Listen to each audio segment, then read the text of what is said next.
Sa nakaraan ay natapos tayo nang pumasok ang lahat sa Demon Hall sa pangunguna ng ating bida at nakakita ng treasure box ang grupo ni Zhang Tai, ngunit hindi naman nila ito nabuksan at nang kanilang itong tangkain na ilabas ay dumating ang nilalang at pinatay ang mga elder. Sa huli ay natakot ang dalawang grupo at tumakbo habang ang ating bida lang ang nagpaiwan. Nagtataka dito ang nilalang dahil nakita niya pa ring nakatayo ang ating bida at hindi gumalaw, ngunit nasabi niya na lang na baka sa sobrang takot ng bida sa kanya ay kaya hindi na ito makagalaw. Kaya hinayaan na lang niya ito at sa ngayon ay ang kailangan niyang unahin ang ilabas ang treasure box at pagkatapos ay aalamin niya kung paano ito buksan. Naglakad palapit dito ang ating bida at inutusan niya ang nilalang na huwag niya itong hawakan gayong ang treasure box na ito ay kanya. Naikinagulat ng nilalang at napatanong na kung siya ba ang kinakausap ng ating bida at binalaan na kung gusto na ba nitong mamatay. Nagpatuloy sa paglalakad dito ang ating bida at lumapit sa treasure box at kanyang binanggit ang salitang open. Dahil dito ay bahagyang natatawa ang nilalang na ito dahil kahit siya mismo at buong puwersa niya nang ginamit ang kanyang lakas, ngunit niyabangan pa talaga siya nito. Kung ang inaakala niyang nagbibiro lang dito ang ating bida ay nagkakamali ito dahil sa pagbukas ng treasure box ay nakapaloob dito ang isang kristal na binabalutan ng napakalakas na aura. Dahil doon sa gulat ng nilalang ay napapasigaw siya at hindi makapaniwala na hindi talaga nagbibiro ang ating bida. Naisip dito ng ating bida na ang lugar na ito ay tinatawag na Celestial Crystal Mine dahil ang sinaunang minahan na ito ay minsang nagbunga ng nag-iisang buong Celestial Crystal at ito iyon. Sa kanyang likod ay nagsalita dito ang nilalang gayong hindi siya makapaniwala na talagang nabuksan daw ito ng ating bida at nagpapasalamat siya sa kanya kasabay ng kanyang pag-atake. Lumingon dito ang ating bida ngunit may binanggit ito na salita, na hindi naman dito ito naunawaan ng nilalang dahil wala na daw saysay ang kanyang mga sinasabi dahil nasa harap na nito ang kamatayan. Sa hindi inaasahan ay bigla na lang sumulpot dito ang isa din nilalang na daga at ito ang nilalang na nasa labas ng pasukan na dinaanan ng ating bida. Dito ay isang atake ang tumama sa nilalang at sa tindi ng kanyang pagkakabagsak ay nawasak dito ang paligid. Ngunit kaagad naman niyang nakilala ang umatake sa kanya dahil isa ang mga ito sa sinaunang hayop ng 5 elemento, ang daga ng elemento ng lupa, at paano daw ito na umiral sa mundong ito. Dahil dito ay nagtataka siya ng kung sino kaya daw ang tumawag sa kanya gamit ang code na salitang iyon. Tumugon dito sa kanya ang ating bida na siya ang tumawag dito. Lumingon dito ang daga habang kanyang sinusuri ang pagkakakailanlan dito ng ating bida ay ramdam niya ang aura at estilo nito at ang pananamit, kaya napagtanto niyang ito ang kanyang master. Dahil dito ay kaagad nagbigay galang ang daga sa kanyang master at hindi naman dito makapaniwala ang nilalang na ito sa kanya nakita dahil ang isang sinaunang banal na hayop ay lumuluhod sa isang tao. Ipinahayag ng daga sa ating bida na nais niya ang walang hanggang buhay at kawalang kamatayan para sa master at siya ay magiging alagad ng master magpakailanman, at inutusan siya ng ating bida tumayo na ito. Dito ay tinanong siya ng ating bida na sabihin sa kanya na nasaan na ang iba pang 4 na hayop ng 5 elemento ngayon. Tumugon ito na may kalungkutan na hindi niya alam, sa paglipas ng ilang malalaking pagbabago hula niya ay natutulog sila sa kung saan. Siya rin ay halos namatay na minsan, sa pamamagitan ng pagsipsip ng kristal na dito natulog siya ng 10,000 taon at nakabawi ng bahagi ng kanyang lakas. Sinabihan naman siya ng ating bida sa pagkakataong ito, ang kanyang pagbabalik ay magbibigay daan para dito na mabawi ang kaluwagan ng daga at tumayo muli sa tuktok ng mundo. Tumugon dito ang daga na lubos silang na naniniwala sa master. Habang naririnig naman iyon ng nilalang na ito, kaya napapatanong siya na kung sino nga ba ang ating bida, kaya sa kanyang takot ay mas mabuti magpanggap siyang patay na. Gayunpaman ay alam naman ito ng daga na nagpapanggap ito, kaya naitanong niya sa kanyang master na kung papatayin niya ba ang nilalang na iyon para sa kanyang master. Sa pagkarinig ay kaagad dito na tumayo ang nilalang at nagmamakaawa dahil gusto niya rin daw na maging alagad ng ating bida. Kaagad dito na sumigit ang daga dahil hindi daw ito karapat-dapat dahil ang mga alagad ng kanyang master ay lahat mga mahuhusay na kilala sa buong mundo. Lumapit dito ang ating bida dahil sa ngayon bibigyan niya ito ng pagkakataong mabuhay at ngayon ay ilalagay niya ang isang sumpa ng kamatayan sa pagitan ng kanyang kilay at ang kanyang buhay ay nasa kanya ng kapangyarihan. Inutusan din siya ng ating bida na pumunta ito ngayon sa Nether Divine Sect at kailangan niyang malaman ang detalyadong kalagayan ng sekta na ito. Wala namang pagtutol dito ang nilalang at gagawin niya raw ang inuutos ng kanyang master. Dito ay inutusan niya din ang daga na ipagpatuloy niya ang pagpapagaling dito at hintayin ang kanyang tawag at naintindihan naman ito ng daga. Samantala sa grupo ni Zhang Tai ay halos nanghihina na silang lahat dahil sa Yin Qi sa paligid na bahala din sila dahil kung magpapatuloy daw ito mamamatay sila rito at kailangan nilang mag-isip ng paraan agad. Nagtanong din siya na kung mayroon pa bang divine pill si Zhang Tai dahil kung meron man ay pagbigyan silang ngunit tugon dito ni Zhang Tai na wala na siya nun. Dahil dito ay bigla na lang lumabas ang dugo sa mata at bunganga ng kasamahan ni Zhang Tai dahil sa hindi na niya kinakaya ang Yin Qi sa paligid. Sa takot ng mga kasama niya nagsitakbuhan ang mga ito at wala na silang pakialam kung maligaw basta tumakbo lang daw sila dahil kung hindi kamatayan ang naghihintay sa kanila dito. Sa labas ay nagtataka na si Aunt Beyon dahil may malaking pagbabago daw na naganap sa loob ng Celestial Crystal Mine at hanggang ngayon wala pang sinuman ang lumabas at napaisip siya na kung patay na nga ba ang ating bida. Sa mga iniisip niya ay lumabas dito ang ating bida at ipinapalam kaagad sa kanya na aalisin niya na dito ang Devil Omen sa kanyang katawan. Dahil dito ay labis na bigla si Aunt Beyon na ang ating bida lang ang lumabas kaya napatanong siya na kung nasan ang iba. Tumugon dito sa kanya ang ating bida na kapalaran na ang magpapasya sa kanila kung mabubuhay sila o hindi. Matapos iyon dito ay inutusan ng ating bida si Aunt Beyon na gamitin na niya ang kanyang itinuro dito ang Marvelous Method. Sinunod ito ni Aunt Beyon at umupo habang naglalabas ang kanyang katawan ng liwanag. Samantala sa loob ng Ancient Mine at sa grupo nila Ningzo ay nabahala na dito ang isa nilang kasama ng mabasag na ang kanyang hawak na token dahil hindi na ito kinakaya ng Yin Qi sa paligid. Gaya ng inaasahan ay napasigaw siya at binawian ng buhay. Dito ay napatanong ang kasamahan ni Ningzo na kung ano ang dapat nilang gawin dahil habang tumatagal ay hindi na nila ito kinakaya at kung alam ba ni Miss Ningzo na kung kailan sila makakalabas dito dahil kung hindi mamamatay silang lahat dito. Ngunit tumugon lang dito si Ningzo sa kanila na sumunod lang ang mga ito sa kanya dahil umaasa siyang may paraan para lumabas sila dito.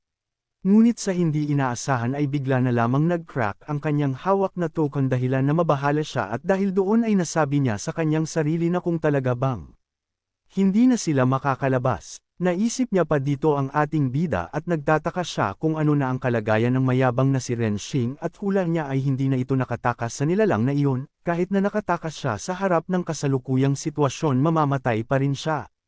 Ngunit napatanong siya kanya sarili na kung bakit niya pa iniisip ang ating bida dahil halos hindi niya nga na maprotektahan ang kanyang sarili ngayon at ang taong iyon ay tinawag pa siyang mukhang magnanakaw na daga. Nang binanggit niya ang salitang iyon ay bigla na lamang ulit nagising dito ang daga sa kanyang paggising ulit ay napatanong siya na may tumatawag na naman sa kanya at oras na para magtrabaho. Dahil sinabi ng kanyang master ang mga salitang code ay ililigtas niya ang mga ito sa pagkakataon. Sa grupo dito ni Ningzo ay hirap na ang mga ito sa kanilang kalagayan. Ngunit sa pagkakataon na ito ay bigla na lamang dito sumulpat ang statue ng daga sa kanilang harapan. Kaya nagtataka ang mga ito at napatanong na kung ano ang nangyayari at paano daw ito nakarating dito ang statue. Napasigaw naman dito ang kanilang kasama at kanyang ipinaalam sa lahat na tingnan daw nila dahil nawawala na ang Yin Qi sa paligid. Dahil dito labis ang kanilang tuwa na wala na talaga ang Yin Qi sa paligid at napasigaw sila na ligtas na sila. Napatingin dito si Ningzo sa statue at napapatanong pa rin siya ng kung talagang bang nawala na ang Yin Qi sa paligid at dahil ba ito sa statue at bakit bigla daw itong lumitaw sa harap nila. Sinasabi ng mga kasamahan ni Ningzo na ang statue na ito ay dapat na makapag-alis ng Yin Qi at ligtas na sila sa ngayon ngunit ang Yin Qi lamang sa paligid ng statue ang nawawala at hindi nila madadala ang statue kasama nila. Dito ay humakbang si Ningzo at inutusan ang lahat na magpatuloy sila sa paglakad. Ngunit ipinahayag dito ng kasama ni Ningzo dahil kung mananatili sila rito may proteksyon sila ng statue at hindi sila mapapahamak sa ngayon at kung aalis naman sila natatakot siyang baka mapahamak lamang sila. Ngunit ang tugon lang dito ni Ningzo sa kanila na makinig sila sa kanya at magpatuloy silang maglakad. Nagpatuloy sa paglakad ang grupo ni Ningzo ngunit hindi pa rin dito na maiwasan ng kanyang mga kasama na mabahala dahil sa lalong lumalakas ang Yin Qi sa paligid. Sa kanilang likod ay natakot ang isa nilang kasama nang biglang mag-crack ang hawak niyang token. Kaya nagpatuloy sa paglakad ang grupo ni Ningzo dahil sa may susubukan siyang bagay na kung tama ba ang kanyang hula at dito ay binanggit niya ulit ang daga na magnanakaw at hindi naman siya nagkakamali dito gayong ang statue ng daga ay lumitaw muli ito sa kanilang harapan. Dahil dito ay natutuwa si Ningzo gayong tama ang kanyang inakala dahil kapag banggitin ang salitang iyon ay lilito ang statue ng daga. Ngunit bigla niyang naisip ang ating bida at napatanong na kung sino nga ba ang bida at kung nakalabas siya ng buhay ibig sabihin ay hindi siya ordinaryong tao kaya mula ngayon kailangan niya ng siyang bigyang halaga. Samantala sa labas ay nagpatuloy na inuunawa ni Aunt Bayan ang marvelous method na itinuro ng ating bida sa kanya. Ngunit napatigil siya dahil sa masyadong maikli ang oras kaya ipinaalam niya sa ating bida na hanggang dito lang muna ang kaya niyang unawain sa marvelous method sa ngayon. Dito ay tinanong siya ng ating bida na kung alam niya ba kung ano ang evil omen. Ayon kay Aunt Bayan dahil ayon sa talaan ng kanilang sekta ang mga may dalang evil omen ay makakaranas ng kamalasan sa kanilang pagtanda. Tutubuan sila ng itim na balahibo at magiging halimaw at wala pang nakikitang lunas mula pa noong unang panahon. Nakipag-usap na siya sa maraming eksperto at nagbasa ng maraming libro, pero wala siyang mahanap na paraan para matanggal ito. Sinang-ayunan siya ng ating bida na totoo na ang mga may evil omen ay dadanasan ng kamalasan sa pagtanda, pero alam ba ni Aunt Bayan kung bakit may ibang tao na nagkakaroon nito? Tumugon dito si Aunt Bayan na hindi niya alam. Wala siyang mahanap na talaan tungkol dito at walang nakakaalam dahil sobrang misteryoso nito at bihira lang kasi ang mga taong may dalang evil omen. Dito ay ipinaliwanag ng ating bida sa kanya na ang mga may evil omen ay mga piniling reinkarnasyon. Kung maiiwasan nilang maapektuhan ito, magiging matagumpay sila ng lubos. Nalabis dito na ikinagulat ni Aunt Bayan. Napatanong siya na pinili ng sino, at kaninong pagbabalik sila. Hindi ito sinagot ng ating bida dahil masyado pang maaga para pag-usapan daw ito dahil ito ay isang napakalakas na nilalang na nagtatago sa kailaliman at napakalayo pa nito kay Aunt Bayan. Lumapit na ang ating bida at pumunta sa likod ni Aunt Bayan dahil ngayon aalisin niya na dito ang evil omen sa kanya. At buti na lang at bumaling na ang kanyang dantian dahil kung hindi siya makakapagpakilos ng espiritual na lakas para gumawa ng matataas na rune. Dahil dito ay napasigaw si Aunt Bayan sa sakit at hindi lang ito nagtapos dahil ang spiritual na lakas na inilagay ng ating bida sa kanyang katawan ay nagwawala. Nagpatuloy sa pagsigaw si Aunt Bayan ngunit sinabihan siya dito ng ating bida na gamitin niya ang kanyang itinuro dito na ang marvelous method. Dito ay ipinaalam din sa kanyang ng ating bida na ang pagtanggal ng evil omen ay parang pagpunit sa iyong kaluluwa para matanggal ito at ang sakit na ito ay isa sa pinakamatinding sakit sa buong mundo. Sa sandaling iyon ay matagumpay na alis ng ating bida ang evil omen sa katawan ni Aunt Bayan at makikita ang evil omen sa kamay niya. Napatingin dito si Aunt Bayan at napatanong na kung iyan ba ang evil omen na nagpapahirap sa buong buhay niya. Sa hawak ng ating bida ay sinabihan niya ang evil omen dahil sa nakalabas na ito huwag na itong umalis at alam niyang matagal niya na itong pinaplano. Matapos ay kanyang itong winasak at pahabol pa ng ating bida na sa pagkakataong ito tingnan nila kung sino ang mas malakas. Dito ay nagsalita si Aunt Bayan na sa ngayon ay wala na silang utang sa isa't isa ngunit tinulungan siya ng ating bida ng marvelous method at may utang na loob pa rin siya dito. Sinabihan siya ng ating bida na hindi lang isa ang utang nito gayong mas malaki pa ang utang ni Aunt Bayan kaysa sa inaakala nito. Kaya napatanong dito si Aunt Bayan na kung anong ibig sabihin ng bida at ano ang gusto nito. Dito ay ipinaalam sa kanya ng ating bida na ang pagtanggal ng evil omen ay unang hakbang pa lang dahil nakaugat ito sa kaluluwa ni Aunt Bayan gayong ang puwersahang pagtanggal nito ay nakakasira ito sa kanyang pundasyon at mababawasan dito ang kanyang kakayahan sa hinaharap. At sa ngayon ay ginaisang niya lang dito ang natatagong espesyal na katangian nito. Nalilito na napatanong dito si Aunt Bayan na bakit hindi daw niya ito alam na mayroong siyang espesyal na katangian. Tumugon dito ang ating bida na ang lahat ng may evil omen ay may taglay na pambihirang kakayahan. At isang aura ang nabuo sa kamay dito ng ating bida at binuksan ang espesyal na katangian ni Aunt Bayan. Matapos ito isang napakalakas na aura ang sumabog sa kanyang katawan at patunay lang ito na matagumpay niyang nabuksan ang kanyang espesyal na katangian. Dahil dito ay hindi siya makapaniwala at napatanong na kung ang kanyang espesyal na katangian nito ba ay ang 36 divine bodies. Ngunit hindi niya ito pinaniwalaan dahil walang ganitong kapangyarihan ng isang ordinaryong banal na katawan at naisip niyang hindi kaya isa ito sa 10 supreme bodies. Dahil doon ay naglakad na rin ang ating bida dahil sa may gagawin pa siya kaya napatanong dito si Aunt Beyon na saan ito pupunta. Hindi ito direktang sinagot ng ating bida dahil sinabihan niya lamang si Aunt Beyon na ayusin daw muna nito ang kanyang lakas at magkita na lang sila sa hinaharap. Nagpatuloy sa paglalakad ang ating bida habang hindi pa rin makapaniwala dito si Aunt Beyon sa kanyang nakamit na bagong lakas dahil parang panaginip lang ang lahat at nagpapasalamat siya dahil ang lahat ng ito ay dahil sa misteryosong na ating bida. Matapos iyon makikita ang ating bida na naglatag ng formation sa kanyang paligid dahil sa ngayon bubuuhin niya muli ang kanyang katawan gamit ang nakuha niyang celestial crystal sa ancient mine. Dito ay sinimula na inabsorb ito ng ating bida at sa kanyang isipan ang makapangyarihang katawan ay isang espesyal na katangian na siya mismo ang lumikha at siya ang lahat at ang lahat ay siya'y walang kamatayan at ito rin ang dahilan kung bakit hindi nila siya tuluyang naalis kahit matagal na siyang nakakulong.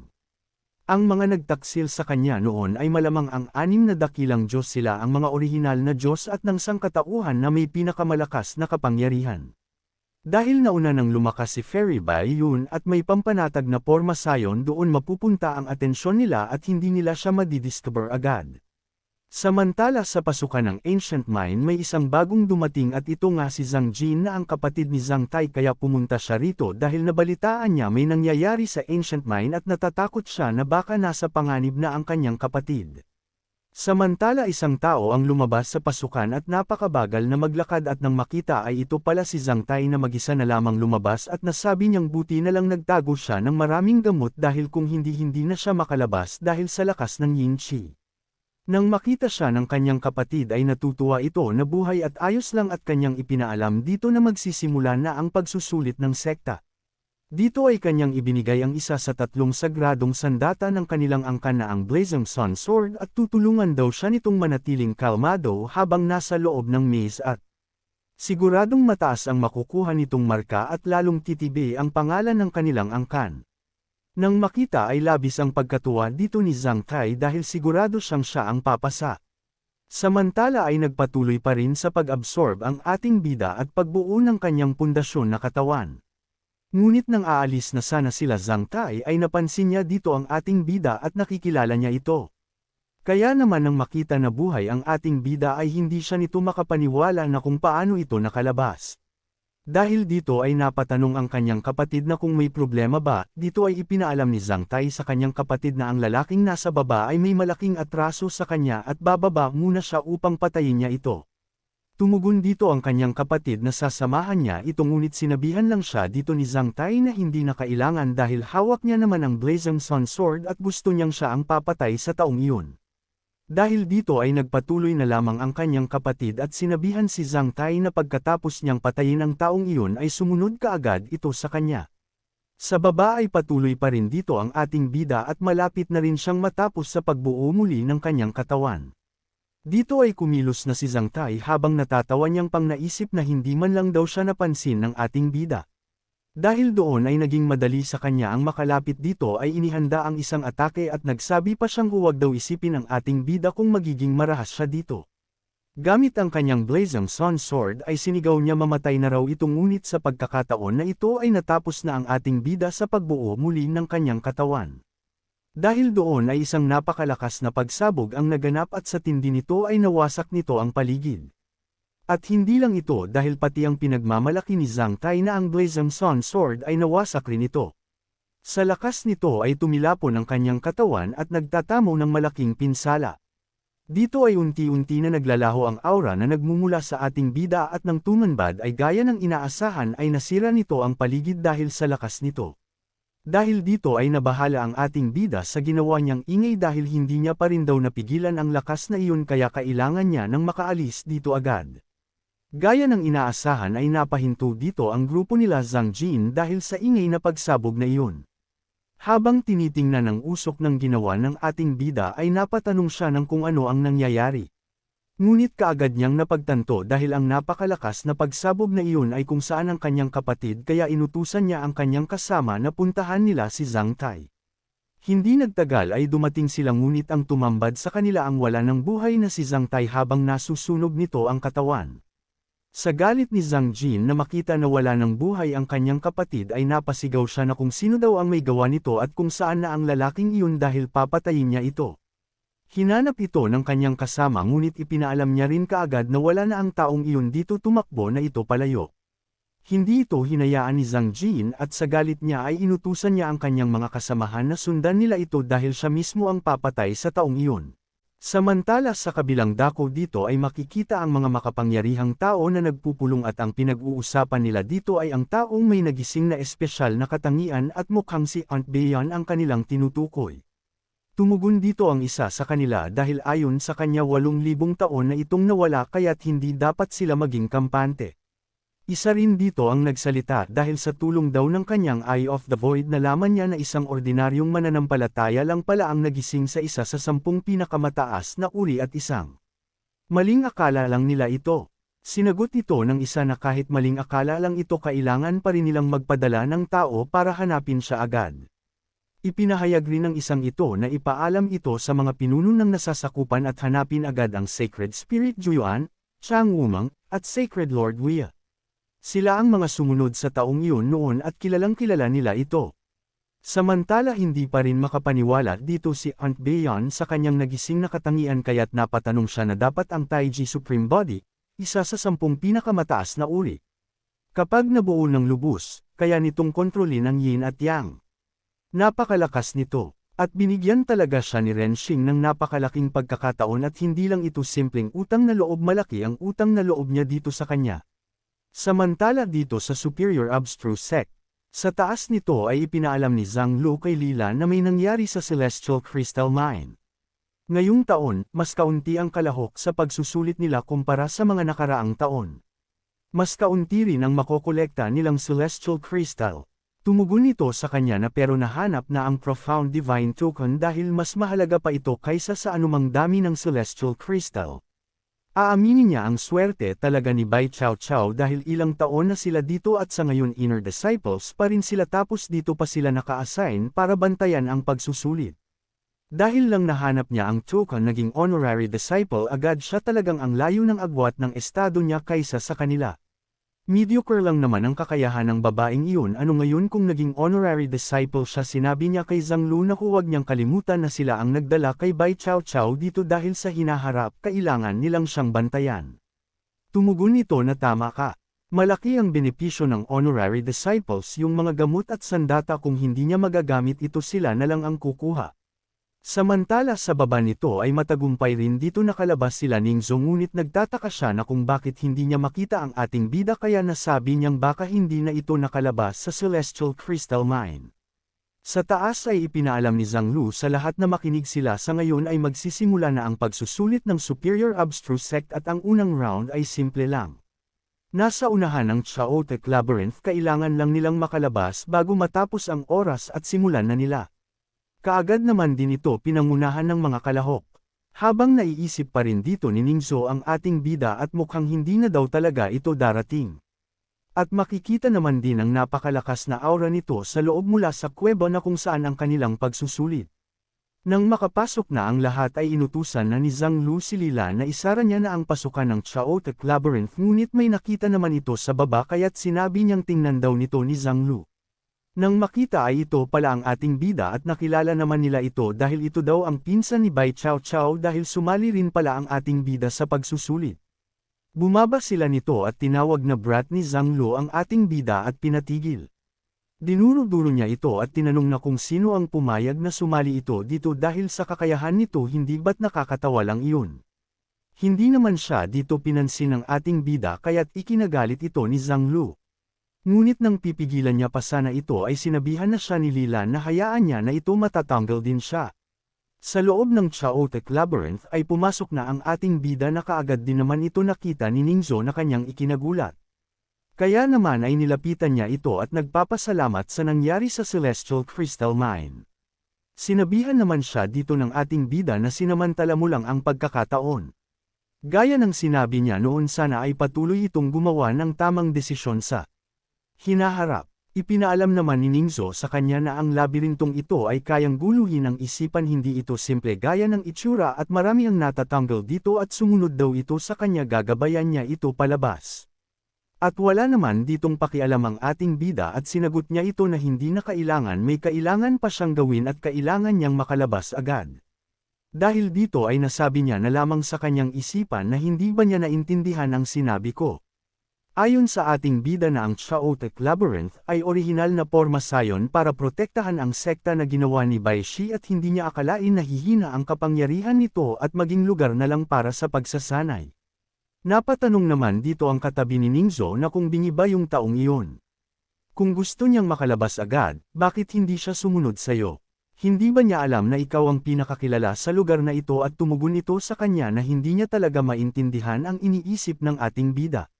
Samantala sa labas bigla na lamang lumitaw dito si Zhang Jin at hindi niya raw akalain na mabilis pala tumakbo ang ating bida at hindi niya ito naabutan kahit kailan. Kaagad naman na lumapit dito si Zhang Lu at tinanong na kung anong ginagawa niya dito.